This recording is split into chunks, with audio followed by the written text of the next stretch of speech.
Сегодня свой 82-й сезон открыл Государственный театр юного зрителя. Открыл премьерным спектаклем «Приключения Свена» по пьесе популярного современного драматурга Юрия Клавдиева «Собаки-якудза».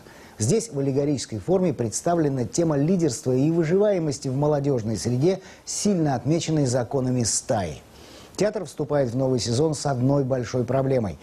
После кончины в июле прошлого года главного режиссера Владимира Чигишева в ТЮЗе до сих пор нет творческого лидера. Найти художника, который бы соответствовал уровню прославленного коллектива, не так просто. Подробнее в материале нашего культурного обозревателя Дмитрия Пивоварова. Ну, заделать надо эту сторону-то. Зачем? Ну, как зачем? А кто-нибудь заденет? За один только вечер слово «мистика» и «мистический» было произнесено несколько раз. То вдруг поднявшись из подвала потоки воды залили чуть ли не половину зрительного зала в июле, то накануне перестал работать механизм открытия занавеса, то некоторые артисты вышли из строя. В этом году труппа лишилась 4 актеров. Мария Лазукова уехала в Екатеринбург, покинули ТЮЗ Ангелина Мигранова и Родион Сабиров, а Алексей Егоршин теперь работает в Москве у Александра Калягина в театре «Эцетера». Кто-то вправе оценить это броуновское движение событий пустотой, образовавшейся после ухода из жизни Владимира Чигишева, и муссируемыми разговорами о том, кто придет на смену. Озвучиваются разные фамилии, от клановых, находящихся неподалеку, до совершенно неизвестных. Не хватает главного режиссера, не хватает сильной руки, которая бы, не знаю, которая бы повела за собой, да? Лица, которое за собой смогло повести театр. Но, не знаю, я оптимист в этом смысле, я думаю, что все наладится, я думаю, что все будет хорошо. А труппа...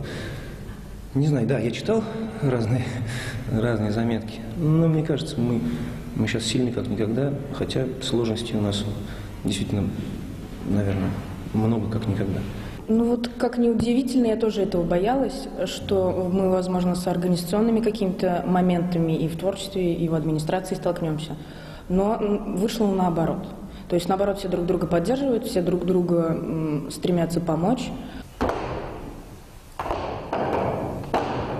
Имя Туфана Имамуддинова, поставившего один из сильнейших спектаклей последнего времени «Любовь людей» и ныне ставящего в Румынии, прочили в число главного. Так кому-то захотелось поначалу. Но для этого нужно заинтересовать многим. Основное – достойная зарплата и квартира, которую театр не может предложить. В «Любови людей» актеры ожили и стали, подобно персонажам творения Льва Додина, не играть в придуманную жизнь. Однако ситуация не меняется. Новый сезон открывается премьерой молодого и набившего руку режиссера Юлии Захаровой, выбранной ею пьесы тольяттинского автора театральных бестселлеров Юрия Клавдиева об ирландском сеттере Свене, выброшенном хозяином на улицу и вынужденного поменять свою природную интеллигентность на когти и клыки подворотен, банд и разборок. Тема для Казани в чем-то и родной. Нужно пройти путь воина, чтобы тебя оценили. Жесткий и жестокий путь. Такую дилемму испытывают похожие создатели спектакля и сама атмосфера, готовая к экспериментам и смелым решениям. Мы старались с руководством театра и с артистами заинтересовать молодую аудиторию, чтобы они все-таки не в телефон свой смотрели, приходя в театр, а на сцену как-то обратили свое внимание. Поэтому, мне кажется, у нас получилось.